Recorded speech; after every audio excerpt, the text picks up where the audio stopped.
일단 야권에서는 벌써부터 대선을 준비하는 게 아닌가 이런 얘기가 좀 나오고 있는데 문재인 전 대표는 뭐 2월 대선까지 생각한다 이런 얘기도 나오고 사실상 직무정지된 이 기간 동안을 놓칠 수는 없잖아요. 뭐 탄핵안이 인용이 될 때까지 기다렸다가 60일만 선거운동할 사람은 없을 것 같은데 그렇게 치면 좀 빨리 움직일 수밖에 없는 거죠. 아니, 문재인 대표는 60일을 상정하고 지금 얘기를 하는 거죠. 하야하라고 하는 건 하야하자마자 60일이 되기 때문에 그게 제일 유리하다고 본인이 얘기를 했어요. 네. 그런 면에서는 지금 하야를 요구하는 거는 2월 달에 대선을 하겠다라고 하는 것 전제로 해가지고 하는 거죠.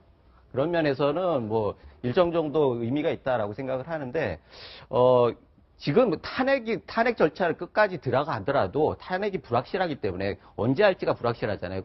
그 상황을 탄핵이 결정 낸 다음에 준비를 하면은 너무 늦어지잖아요. 그러면 그 과정에서도 각 정당에서는 후보를 만들어 나가는 작업들을 안 할 수가 없습니다.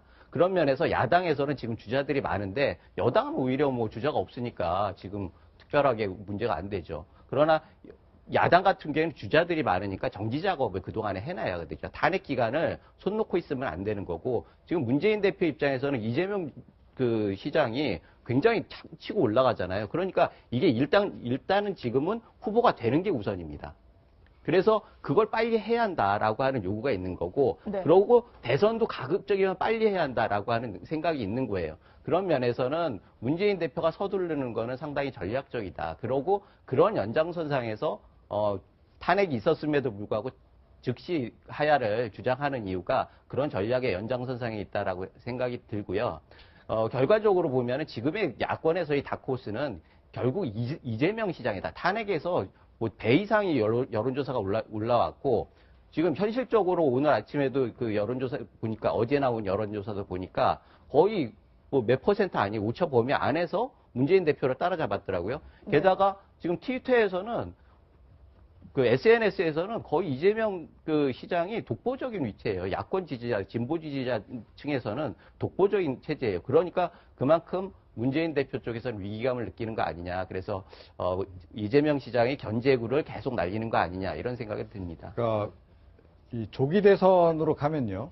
그러니까 특히 또 이 대선 이 시점이 빨라질수록 이재명 시장 쪽으로 뒤집어질 가능성이 굉장히 높습니다. 그러니까 문재인 전 대표는 60일 정도? 뭐 지금, 근데 제가 보기엔 이미 좀 늦었다라고 생각해요. 그러니까 지금부터 시작해서 만약에 박근혜 대통령이 즉시 하야해가지고 60일 뒤에 하더라도 야권에서 충분히 뒤집힐 시간 정도는 된다는 거고요. 오히려 문재인 전 대표는 지금 전략 바꿔야 됩니다. 그러니까 간단하게 얘기해서 오히려 더 길게 가져가는 것이 본인에게 유리해요. 이재명 시장 같은 경우는 지금 사실은 검증이 본격적으로 이루어진 후보가 아니거든요. 네. 그렇기 때문에 지금 이렇게 막 급부상되는 측면도 있습니다. 자, 그래서 본격적으로 검증에 들어가게 되면 이재명 시장도 여러 가지 악재들이 나올 가능성이 높아요. 자, 그렇게 되면 지금 이제 거품처럼 이렇게 잃었던 이 지지율이 좀 꺼질 가능성이 있거든요. 그게 오히려 야권 내 경선 구도에서도 문재인 전 대표에게는 유리할 수 있는데, 문재인 전 대표 측에서 그걸 아는지 모르겠는지를 저는 정확하게 모르겠습니다만, 어찌됐건 아직까지는 그래도 본인이 1위니까 뭐 어찌됐건 야권 내에서 될 가능성이 높지 않나 이 생각을 좀 하는 것 같은데, 착각일 수 있다. 그런 지적을 좀 해드리고 싶습니다. 근데 현재 민주당 내 경선 룰을 따져보면은 현재 룰대로라면 문재인 전 대표가 유리한 거 아닙니까? 이재명 시장도 당선 룰을 국민 경선이라든가 그걸 좀 바꿔주면은 본인 또 적극적으로 뛰어들 의지가 있다라고 얘기를 했었거든요. 그러니까 지금 또 경선 룰 자체가 좀 문제가 될 것 같은데 그 부분은 어떻게 룰에 보십니까? 대해서는 네. 지금 룰 경쟁이라고 해요. 룰 전투라고 하는 게 있어요. 사실은 본격적으로 경선에 들어가기 전에 룰을 어떻게 할 것이냐. 지금 혁명 상황 비슷하게 돼 있으니까 예전에 그것을 답습해가지고 하기는 좀 힘든 상황 아니겠습니까?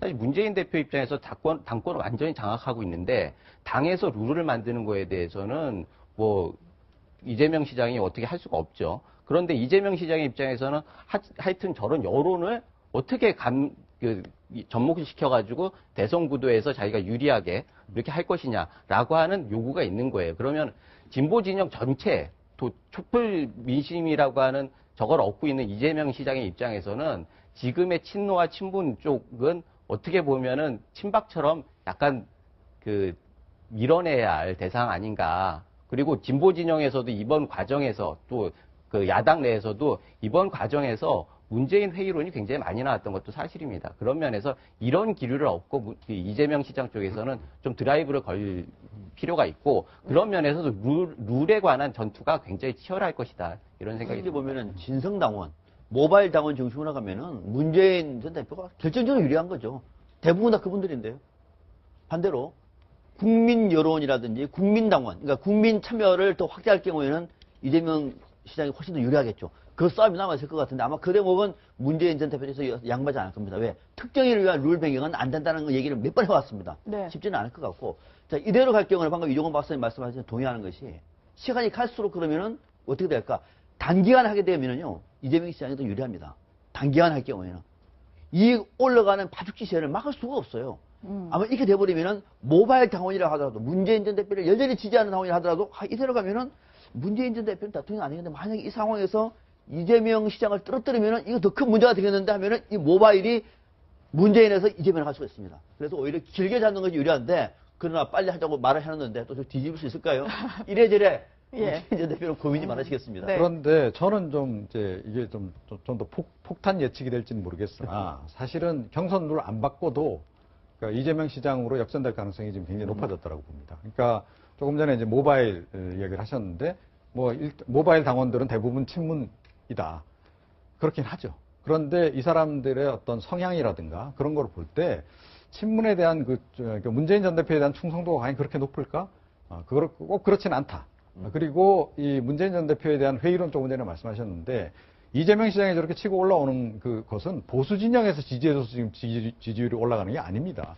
진보 진영 내에서 지금 아직은 사실은 찻잔 속에서 지금 태풍을 일으키고 있는 그런 상황인데 이 진보 진영의 특징이 우리가 과거에 노무현 전 대통령 때도 경험했지만 굉장히 극적인 드라마틱한 것을 좋아할 뿐만 아니라 그리고 문재인 전 대표에 대해서는 이미 우리가 좀 확인도 좀 했다는 거예요. 사실은 이번에 인터뷰하는 과정들을 통해서 실망한 그룹들이 굉장히 많은데 그게 일반 국민들이 그런 게 아니고 그 진보 진영 내에서 그런 얘기들이 많이 나오고 있습니다. 그래서 뒤집어질 현재의 룰 상황에서도 뒤집어질 가능성이 굉장히 높다 이렇게 생각합니다. 네. 일단은 이재명 시장이 이렇게 떠오르면서 가장 지금 좀 속이 타는 분이 있을 것 같은데 안철수 전 국민의당 공동대표입니다. 가결후에 일단 환영의 글을 올리면서 사실은 안철수 대표가 탄핵 이거 서명받기 시작한 게 제일 먼저예요. 근데 탄핵 얘기도 제일 선명하게 하셨었고. 그렇죠. 근데 너무 묻히면서 마치 이재명 시장이 탄핵 정부 약간 주도하면서 촛불 집회에도 계속 나오고 뭔가 스타가 되고 이런 거라 안철수 대표는 지금 약간 뒤로 빠져있는 이런 느낌이거든요. 이제 중도 성향 유권자들을 공략하는 방법으로 좀 전환을 하는 것 같습니다. 차별화를 분명히 둬야죠. 그러니까 이재명 시장 같은 경우에는 말 그대로 촛불을 타고 지지율이 이렇게 올라온 겁니다. 첫 촛불 집회부터 지금까지 시종일관 촛불 집회 현장에 모여있는 시민들이 가장 듣고 싶어하는 얘기를 계속 직설적으로 해왔잖아요. 네. 거기에 굉장히 지금 대중들이 열광하고 있는 건데 이게 탄핵 정국으로 들어가면 저는 좀 바뀔 가능성이 많다는 생각이 듭니다.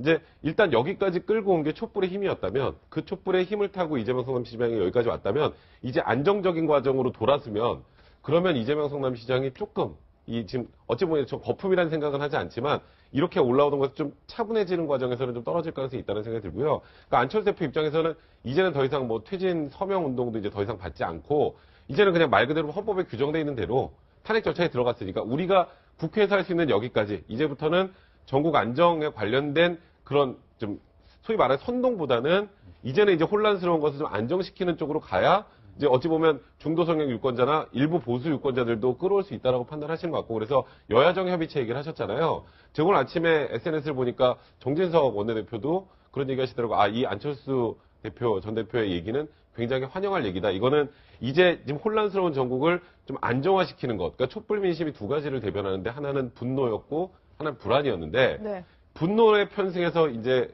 지금 이재명 시장이 여기까지 왔다면 지금부터는 불안을 해소시켜주는 사람 쪽으로 또 쏠림이 가능성이 충분히 있습니다. 중도 성향 분들은.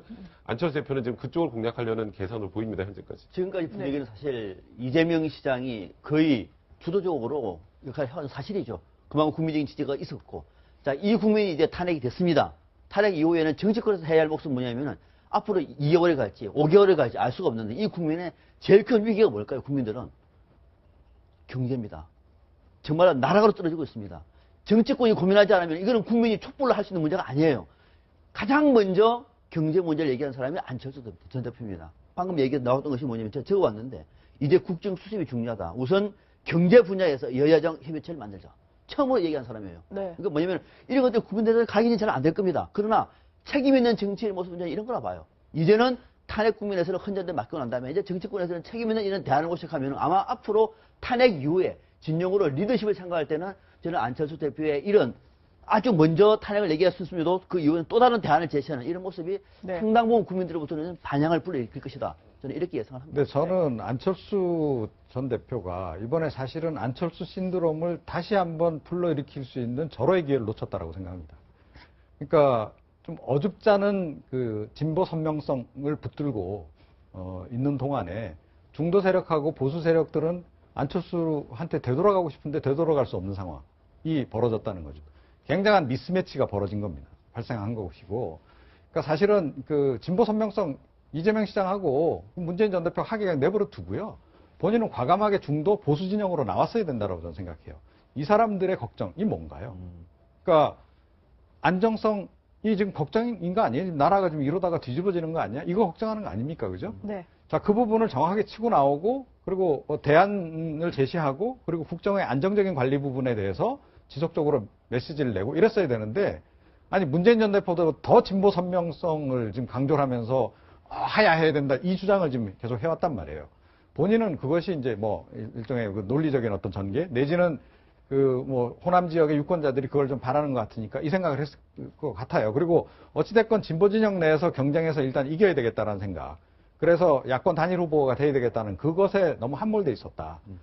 그것이 과연 지금 이제 얼굴을 좀 바꾼다 그래서 이게 갑자기 또 이게 전환이 될 것이며 또 국민들이 그렇다고 중도 보수 진영에 있는 사람들이 아 그래 안철수 역시 이렇게 다시 가겠냐는 거죠. 저는 그래서 이번에도 기회를 결과적으로 놓친 거나 다름없고 아마 그 중도 보수 진영 사람들은 오히려 안철수보다는 돌아오는 반기문에 대한 기대감이 더 크지 않을까. 현재는 그렇다. 적어도 그렇게 생각합니다. 네, 말씀하신 것처럼 이제 2년 스펙트럼으로 보자면 중도 보수 성향층 이게 지금 무주공산인데 지금 반기문 더 총장을 제외하고 과연 여권에서 과연 이 마른 우물에서 좀 우리가 대권자들 찾을 수 있을지가 좀 걱정입니다. 그래서 유승민 의원이라든가 뭐 남경필 전 지사 이게 나오고 있는데 과연 대권 출마 가능성 어떻게 보십니까? 일단은 유승민 의원은 TK의 포스트 박근혜라고 하는 상징성이 있죠. PK 지역은 지금 야권 주자들도 굉장히 여러 명 있지 않습니까? 문재인, 안철수 해가지고 그쪽은 일단은 좀 무주공산 같이 돼버렸어요. 경쟁을 할 수밖에 없는. 그런데 여권의 그 정치적 고향이 TK는 지금 아무도 없단 말이죠. 그런데 그 중에서도 대표성을 가지고 있는 게 유승민 의원이다. 이런 의미에서 사실 이번에 김무성과 그 유승민 두 분이 비주류의 그 주도권을 가지고 좀 경쟁을 한 측면이 있습니다. 이 탄핵 국면에 있어서. 그런데 일단은 유승민 의원이 유리한 고지를 잡았던 거는 결국은 김무성 대표가 대권 불출마 선언을 해서 대권에 대한 기대를 없앴을 뿐만 아니라 PK 지역이 가지고 있는 여러 가지 한계들, 지금 야권 주자들이나 여러 가지 한계들. 그런데 TK 지역의 공백 상태를 대권 주자인 동시에 공백 상태, 주도권을 가지고 갈 수 있는 사람이 누구냐 할 때 유승민 의원이 굉장히 중요한 역할을 한다. 이렇게 볼 수가 있고요. 사실 유승민 의원 하나만 가지고, 한 분만 가지고 지금 대권을 이기기에는 전체적으로 지지도가 너무 낮아요. 짧은 시간 내에 갑자기 그렇게 뜬다는 건 지금 그 중요한 시점에서도 그렇게 많이 올리질 못했거든요. 그런 면에 있어서는 좀 한계가 있다라는 생각이 들고 결국 보수 진영의 선택은 개헌으로 가지 않겠느냐. 개헌은 지금 반기문 그 총장도 혼자 와가지고 뭐 기반도 없는데 혼자 와가지고 정치를 하겠다. 이것도 한계가 있는 거고 유승민 의원도 대중적 지지도에 한계가 있는 거고 여러 가지 한계들이 있단 말이죠. 게다가 보수 중도 아까 말씀하셨듯이 보수 중도 사람들은 제3지대를 지향하고 등장했던 그 국민의당에서 안철수 대표가 그걸 포기하고 극단적인 방향을 택했단 말이죠. 그러면 중도 보수 진영에 사람이 없다. 그런 면에서 지금 여전히 반기문 총장이 1, 2위를 다투는 거는 그쪽에 다 그 민심을 가지고 가가지고 모아놓는 역할을 했다. 그러나 본격적으로 레이스를 할 때는 좀 한계가 있지 않느냐. 정치를 잘 모르기 때문에. 그리고 국내에 떠난 지가 너무 오래됐기 때문에. 그런 면에서 국내의 정치인들 중에서 굉장히 유력한 사람, 지역적인 기반 있는 사람. 그래서 TK와 충청의 연합, 이것들이 굉장히 중요한 그 변수가 될 수밖에 없어요. 그런 면에서 개헌적으로 가면은 결국은 지금은 극단에 있는 문재인 빼놓고는 다 개헌을 찬성하는 거 아닙니까? 탄핵 국면에서는 친박이 고립될 수밖에 없었지만 포스트 탄핵 대권 경쟁에서는 개헌을 고리로 문재인 한 분, 그분만 고립될 수밖에 없거든요. 그러면 이 빅텐트를 개헌의 고리로 아마 빅텐트로 하지 않겠느냐라는 생각이 들고 네. 그것을 향해서 보수 새누리 이쪽은 달려갈 수밖에 없다 이렇게 볼 수 있습니다. 네.